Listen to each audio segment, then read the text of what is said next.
नमस्ते दोस्तों। आइए अब हम पढ़ेंगे नाइव बेस क्लासिफायर के बारे में। So what is naive base classification? Motivation क्या है? हम बेसिकली क्लासिफायर्स को दो कैटेगरी में डाल सकते हैं, जनरेटिव क्लासिफायर्स और डिस्क्रिमिनेटिव क्लासिफायर्स। जनरेटिव वो मॉडल्स होते हैं जिसमें हम ये कहते हैं कि हमारा जो मॉडल होता है वो आपका कैप्चर करता है joint distribution of features given आपके क्लास लेवल, जबकि डिस्क्रिमिनेटिव आपका कंप्यूट करता है given the class probability of class level given your features. तो जनरेटिव क्लासिफायर आपके डेटा के कैरेक्टरिस्टिक्स लर्न करता है। तो it learns the characteristics of each class by estimating their probability distribution. जबकि जो हमारा डिस्क्रिमिनेटिव क्लासिफायर है वो एक तरीके से डिसीजन बाउंड्री, जो कि सेपरेशन कर रही है दोनों क्लासेस के बीच में, उसके बारे में लर्न करता है। तो एग्जांपल्स क्या हैं? जो हमने एसवीएम क्लासिफायर पढ़े या लॉजिस्टिक रिग्रेशन पढ़े या न्यूरल नेटवर्क्स पढ़े, वो हमारे डिस्क्रिमिनेटिव क्लासिफायर्स को बिलोंग करते हैं। जबकि नाइव बेस क्लासिफायर या जीएमएम मॉडल ये हमारे जनरेटिव क्लासिफायर्स को बिलोंग करते हैं। और ये जो क्लासिफायर्स हैं, क्योंकि ये जॉइंट डिस्ट्रीब्यूशन आपके फीचर्स के लर्न कर लेते हैं गिवन द क्लास, तो इसका मतलब है कि ये सिंथेटिक डेटा को जनरेट करने के लिए भी यूज़ हो सकते हैं, जबकि डिस्क्रिमिनेटिव क्लासिफायर को आप इस तरीके से नहीं यूज़ कर सकते। इसीलिए जनरेटिव क्लासिफायर जनरली अच्छे होते हैं, आप मिसिंग डेटा को भी हैंडल कर पाते हैं। इस मॉड्यूल में हम नाइव बेस क्लासिफायर के बारे में पढ़ेंगे। तो आइए शुरू करते हैं। तो नाइव बेस क्लासिफायर, नाइव का मतलब बहुत ही सिंपल, नाइव, राइट? तो ये बहुत ही सिंपल और इजी टू इम्प्लीमेंट एल्गोरिथम है। इसको हम नाइव बेस क्लासिफायर का जो बेस है वो हमारी बेस थ्योरम है। और यहाँ पर एजम्पशन क्या है कि features are conditionally independent of each other given the class level. मतलब कि अगर हमने 6 फीचर्स डिफाइन कर रखे हैं तो सारे फीचर्स एक दूसरे से इंडिपेंडेंट हैं। और फीचर्स लेकिन यहाँ पर कैटेगोरिकल भी हो सकते हैं और कंटिन्यूस वैल्यूड भी हो सकते हैं। ये जो नाइव बेस क्लासिफायर है generally is very fast method. तो आइए पहले हम देखते हैं, हमने बेस थ्योरम भी किया था जो कि फंडामेंटल है इस चीज़ के लिए। अब बेस थ्योरम क्या थी? हम कह रहे थे probability of event A given B, that is the conditional probability of A given B, can be written as PB given A multiplied by PA divided by PB। इस तरीके से हमने ये बेस रूल को देखा था या बेस थ्योरम को देखा था। तो अब इसी बेस थ्योरम को अगर हम अपने डेटा पे देखें तो हम कैसे देखेंगे? यहाँ पर R हमारा डेटा है और थीटा हमारे पैरामीटर्स हैं जो कि हम लर्न कर रहे थे। तो अब हम क्या कहेंगे कि हमारे पास पी आर गिवन थीटा है। तो अगर हमने थीटा को एज्यूम किया, then what is the probability of observing this data? तो वो है हमारा पी आर गिवन थीटा, जिसको हम कहेंगे लाइक्लीहुड। तो लाइक्लीहुड क्या है? P R given theta. और पी थीटा क्या है कि इनिशियली हम जो हमारे वेट्स हैं, ये जो पैरामीटर्स हैं, हम उनका डिस्ट्रीब्यूशन मान लेंगे। तो हम कहेंगे ये पी थीटा उसका प्रायर डिस्ट्रीब्यूशन है। और एविडेंस क्या है हमारे पास? Data P R. तो इसका मतलब डेटा है तो इसका मतलब पी आर है हमारे पास। तो हम इसको यूज़ करते हुए पी थीटा गिवन आर मतलब कि अपने पैरामीटर्स को लर्न कर लेंगे विच इज़ थीटा, राइट? तो ये हमारा बेस थ्योरम इस तरीके से हमारे को हेल्प करता है। तो एक तरीके से हमने प्रायर डिस्ट्रीब्यूशन थीटा का लिया और वो ट्रांसफॉर्म हो गया हमारे पोस्टीरियर को हमने लर्न कर लिया गिवन आर। तो ये हमारी यूटिलिटी है जो हम इसमें करते हैं। तो एक तरीके से हम पैरामीटर्स अब लर्न कर पाएंगे। तो assumptions क्या है? ईच फीचर जो है is independent of all other features given the class. तो इसलिए हम इसको बोलते हैं कि ये बड़ी नाइव सी assumptions हैं, इसीलिए हम इसे नाइव क्लासिफायर कहते हैं। और नाइव बेस क्योंकि ये बेस थ्योरम पे बेस्ड है। अब इसमें क्या है कि हमने ये मान के चले हैं एक तरीके से इम्प्लिसिटली कि all features are equally important in predicting the class label, और क्लास डिस्ट्रीब्यूशन इज़ नोन और can be estimated from the training data से हम क्लास डिस्ट्रीब्यूशन भी निकाल सकते हैं। कोई मिसिंग वैल्यू नहीं है, सब कुछ अवेलेबल है, और अगर है भी तो हम इम्प्यूट कर लिए होंगे। और class labels are mutually exclusive, मतलब कि एक सैम्पल एक ही क्लास को बिलोंग करता है, वो मल्टीपल क्लासेस को बिलोंग नहीं करता। तो ये इम्पॉर्टेंट चीज़ है। हम जनरली बात करते हैं बाइनरी क्लासीफायर की, जिसमें हम ये कह रहे हैं कि एक सैम्पल जो है या तो क्लास 0 का है या क्लास 1 का है। ठीक है, हम बात करते हैं मल्टी क्लास क्लासीफायर की।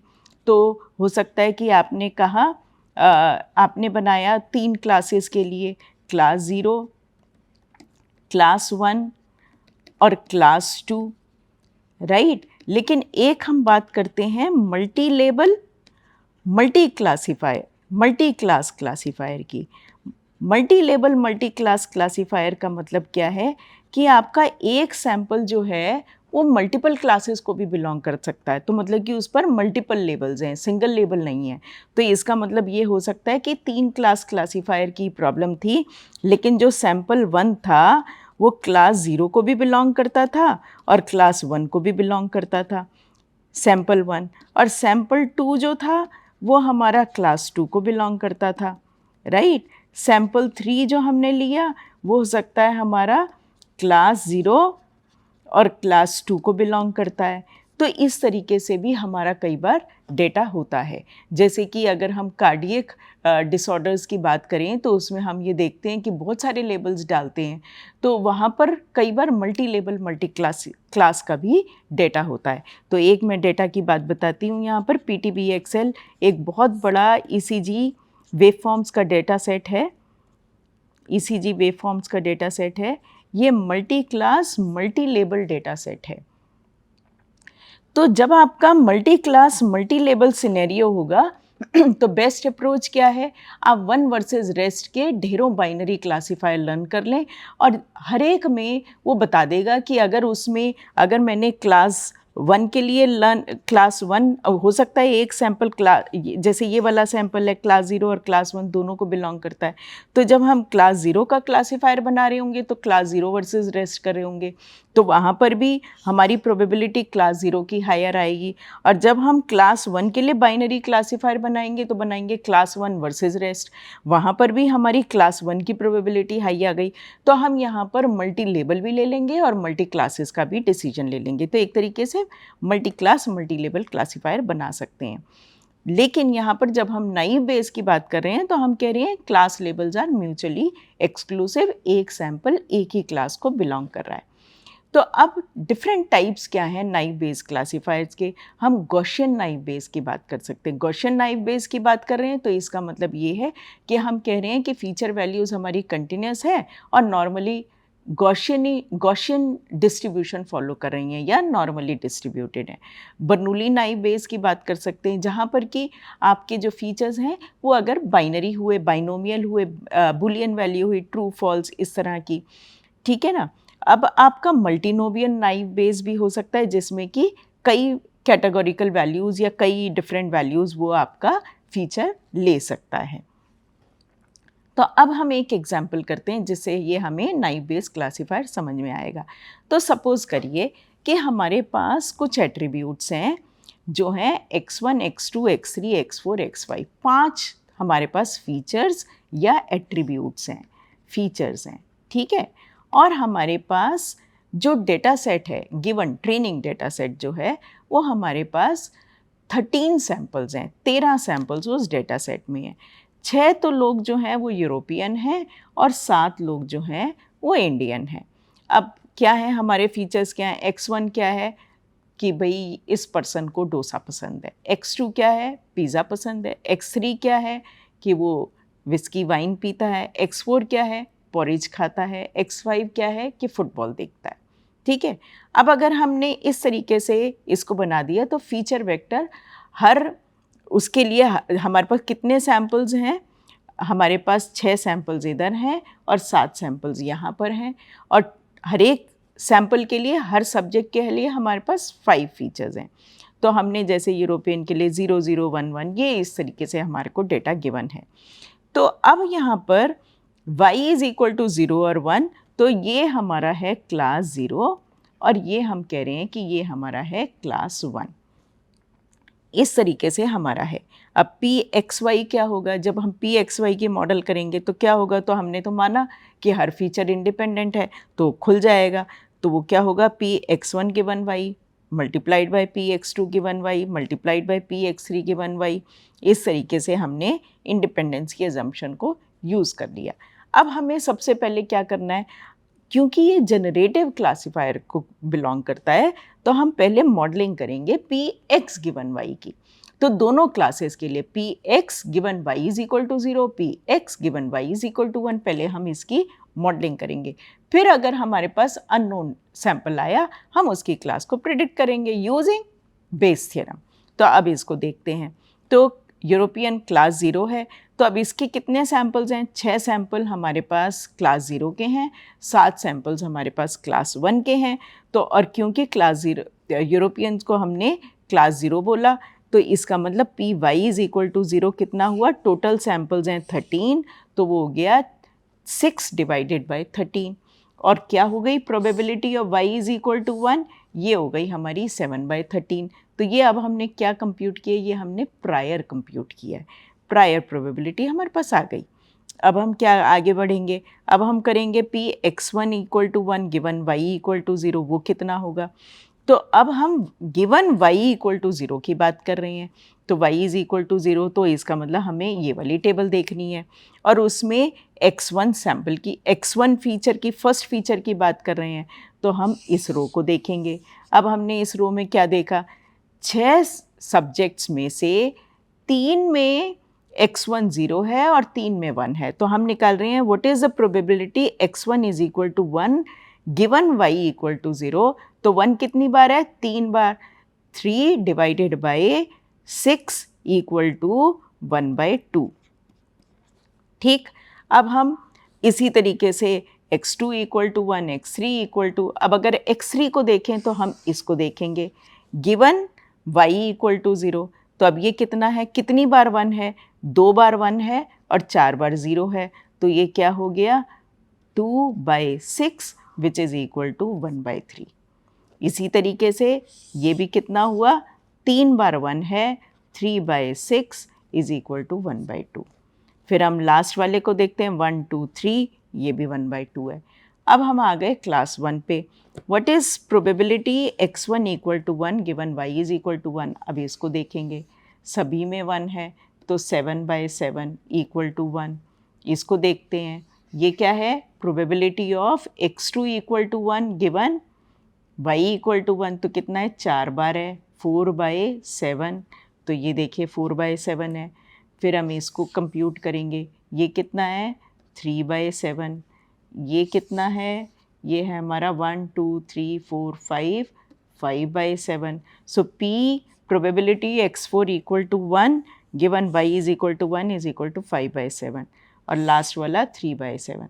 और अगर हमें किसी की भी प्रोबेबिलिटी निकालनी है, what is the probability that p x5 equal to 0 given y equal to 1, वो कितना होगा? 1 minus p x5 equal to 1 given y equal to 1।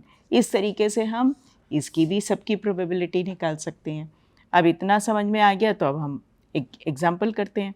अब सपोज़ करिए कि एक सब्जेक्ट की चॉइसेस आपको पता थी, डोसा पसंद है और आगे की भी जितनी भी सारे फुटबॉल नहीं देखते हैं, ये सारी हमने उसकी चॉइसेस ले ली। अब हमें निकालना है compute the country of the given person. अब हम कैसे निकालेंगे? तो हमें निकालना है, पहले हम कंप्यूट करते हैं what is the probability that y is equal to 1 given x। तो अब क्या होगा? अब हम इसको निकाल रहे हैं। इसको निकालने के लिए अब हम बेस थ्योरम लगा देंगे, P Y given X is equal to P X given Y. अब ये हमने मॉडल कर रखी है, कैसे? क्योंकि अब हम आगे देखते हैं। तो y is equal to 1 given x is equal to what? P X given Y equal to 1 into P Y equal to 1। P Y equal to 1 हमने निकाली थी 7/13 और डिनोमिनेटर में क्या आएगा? पी एक्स ये टोटल प्रोबेबिलिटी है, नीचे डिनोमिनेटर में P X is a total probability. Total probability क्या होती है? P X given Y equal to 1 into P Y equal to 1 plus P X given Y equal to 0 into P Y equal to 0। अब हम ये सारी value substitute करेंगे, देखते हैं। तो हमने कह दिया न्यूमरेटर को हमने ए कह दिया, तो डिनोमिनेटर है ए प्लस बी। अब इसको देखते हैं, ये हमारा एक्स का वेक्टर था। अब हम सबसे पहले अगर हम पी एक्स इक्वल टू 1 निकालें, X given Y equal to 0, तो पहले हम ये वाला निकाल रहे हैं, ठीक है। तो ये बी निकाल रहे हैं, तो ये क्या है? अब क्योंकि इंडिपेंडेंस की अजम्पशन है, तो P X given Y equal to 0 ये सेपरेट हो जाएगा। P X one given Y equal to 0 into P X two given Y equal to 0 and so on. और उसमें भी x1 की x2 की सबकी वैल्यू गिवन है।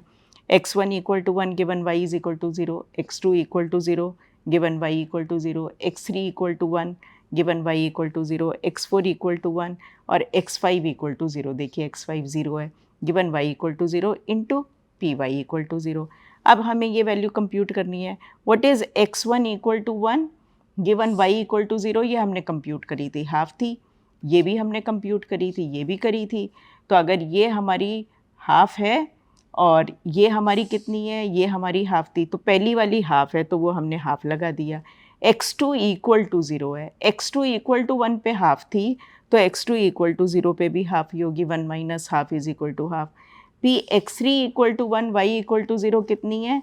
ये हमारी ये है, ये 1/3 है, तो ये हमने 1/3 डाल दिया। फिर हमने निकाला x4 इक्वल टू 1, ये कितना है? ये हमने कंप्यूट किया था, ये हमारी ये वैल्यू है, तो ये भी हाफ है, तो हमने हाफ ले लिया। ये लास्ट वाली वैल्यू क्या है? x5 इक्वल टू 1 हाफ था, तो x5 इक्वल टू 0 कितना हुआ? 1 minus half is equal to half. और पी वाई इक्वल टू 0 कितना है? वो हमारा 6/13 है, तो वो भी डाल दिया। ये कंप्यूट कर लेंगे। अब हमें a निकालना है, तो वो क्या है? पी एक्स, ये numerator, P X given Y equal to 1। अब गिवन वाई इक्वल टू 1 के लिए निकालते हैं, into P Y equal to 1। तो हमने निकाला x1 equal to 1 given y equal to 1, x2 equal to, क्योंकि x2 0 है, x3 1 पर निकालेंगे और x4 1 पे निकालेंगे और x5 0 पे निकालेंगे और एंड में पी वाई इक्वल टू 1 से मल्टीप्लाई कर देंगे। ये क्वांटिटी 7/13 है। यहाँ पर मैंने ये सारी वैल्यूज़ लिखी हैं, आप इसको देख के भर सकते हैं। पहली 1 होगी, दूसरी x2 0 है, तो ये x2 1 का 4/7 है, तो 1 माइनस 4/7 ये 3/7 हो जाएगा। तीसरी वैल्यू 3/7 है, चौथी 5/7 है, और फिर पांचवी जो है हमारी 3/7 है, लेकिन क्योंकि x5 इक्वल टू 0 है हमारे इस केस में, तो इसलिए ये हमारा हो जाएगा 1 माइनस 3/7 4/7। इस तरीके से हम इसको निकाल लेंगे। तो आप ये देख सकते हैं कि अब हमने ये सारी वैल्यूज़ को इस तरीके से यहाँ पर सब्सटीट्यूट किया, बेस थ्योरम लगाई और हमारी प्रोबेबिलिटी आ गई। अब हमारी टोटल जो प्रोबेबिलिटी आई वो कितनी आई? वो आई हमारी 0.807। तो इसका मतलब क्या हुआ? P Y is equal to 0 given X जो है हमारा वो है 1 माइनस 0.8 अप्रॉक्सीमेटली 0.2, और पी वाई इक्वल टू 1 है, वो गिवन एक्स इतना है। तो हायर प्रोबेबिलिटी किस क्लास की है? वाई इक्वल टू 1 की। तो इसका मतलब the person belongs to class 1। इस तरीके से हम इसको निकाल सकते हैं। तो ये हमारा था बेस थ्योरम को कंप्यूट करने का। तो वर्किंग बड़ी सिंपल है। हमने क्या किया? पहले हमने प्रायर प्रोबेबिलिटी निकाली क्लास लेवल की, फिर हमने कंडीशनल प्रोबेबिलिटी निकाली फीचर्स की, राइट। और फिर हमने उसके बाद हमने क्या किया? हमने प्रेडिक्शन लेने के लिए क्या किया कि हमने अब प्रेडिक्शन लेने के लिए बेस रूल की फॉर्मूलेशन लिखी, और उसके बाद हर एक फीचर के लिए उसकी प्रोबेबिलिटी को इस्तेमाल किया गिवन द क्लास लेवल, और उसको यूज़ करते हुए हमने प्रोबेबिलिटी ऑफ अ क्लास निकाली गिवन द फीचर्स, और जिस भी लेवल पर वो हायर आई उस लेवल को हमने कह दिया ये प्रेडिक्टेड लेवल है। एडवांटेजेस क्या हैं? बड़ा ही सिंपल कंप्यूटेशन है, और थोड़ा डेटा हो तो एकदम इमीडिएटली कंप्यूट हो जाएगा। fast training and prediction, handles high dimensional features as well, and robust to irrelevant features, क्योंकि सारे features independent है तो आराम से उसको वर्कआउट कर देता है. Limitations and consideration क्या हैं कि इंडिपेंडेंस एजम्पशन जो है जनरली ट्रू नहीं भी हो सकती है, जो कि अक्सर होता है कि वो ट्रू नहीं होती है.